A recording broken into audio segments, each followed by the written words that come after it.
Good morning.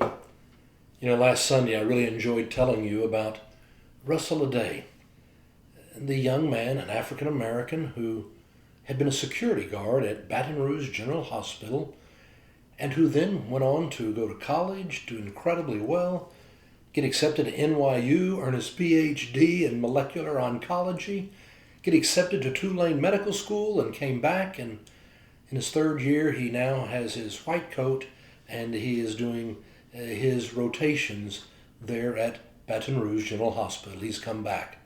It was a great story, and he talks about how special it is when now and then he'll see people from his past and they'll cheer him and go, "You did it! You actually did it!" And it is very exciting to think about what he was able to do. He made the comment, he said, "Where I come from, nobody tells you that you can do things in the world and that you can have an impact. And if nobody tells you, then you don't know. But now that I know, I will tell the kids." It was Dr. Patrick Griffenstein who took the time to let him shadow him and told him, "You can do this. If you want to be a doctor, you can do this." Turned out Russell was incredibly smart, talented, had the ability. Nobody had helped to give him that vision of what he could be. So he wants to try to do that now. And he does it because he's so very, very grateful for the opportunity that came to him. What he did was he managed to go get other students, 14 other African American students, who were all doing their rotations, and the 15 of them went out to the Whitney Plantation there in Louisiana. And they went to the old slave quarters. It's now a museum to be able to tell the story and remember our history. And so you have these 15 young people, African American, in their white coats, all standing in front of the old slave quarters there on the Whitney Plantation. And they took the picture, and then he posted it on social media, and it went viral. It was so popular, so well received, that they copyrighted it, and now they will sell copies, and with that they're raising money. Money that they want to use to help young minority students apply to go to medical school. They said it's expensive, and so many people don't have that opportunity. We're creating a fund to try to help other kids follow in our path. Nobody tells you that you can go out and do great things, and if nobody tells you, you don't know. He said, "I know. I'm now going to tell the kids." It's really a cool organization, the 15 White Coats.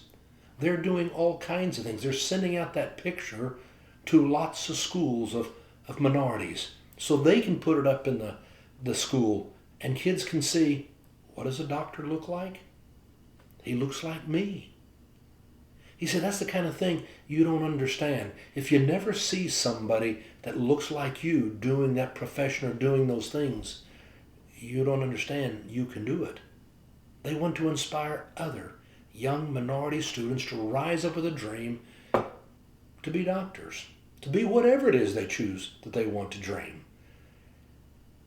He's doing this because he feels so very grateful that it happened for him. I love the way he said it. It just so happened God put me in the right place at the right time, and it all worked. I'm beyond grateful for all that the Lord has done, and our future could not be any more hopeful. He laughed and he looked into heaven and said, "God, you really showed out."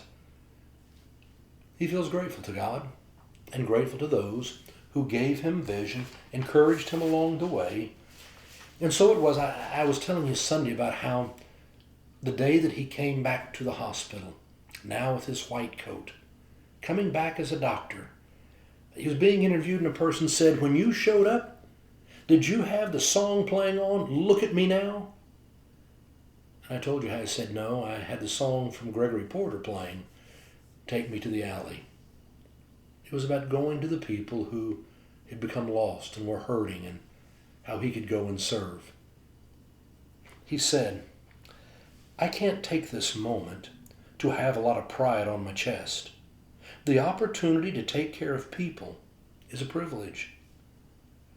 I went there grateful and thankful and humble. to go back home to where I began to dream of becoming a physician. You know, when you and I live in a grateful and thankful spirit, rather than just living in pride and boastful, when you and I think about what it means to be grateful, how we've been blessed by God and blessed by others, it really does change our perspective on the world and how we can go out and live in a spirit of meaning and joy. I hope you go out today, give God thanks, and know that God will use you to bless life. Have a good day.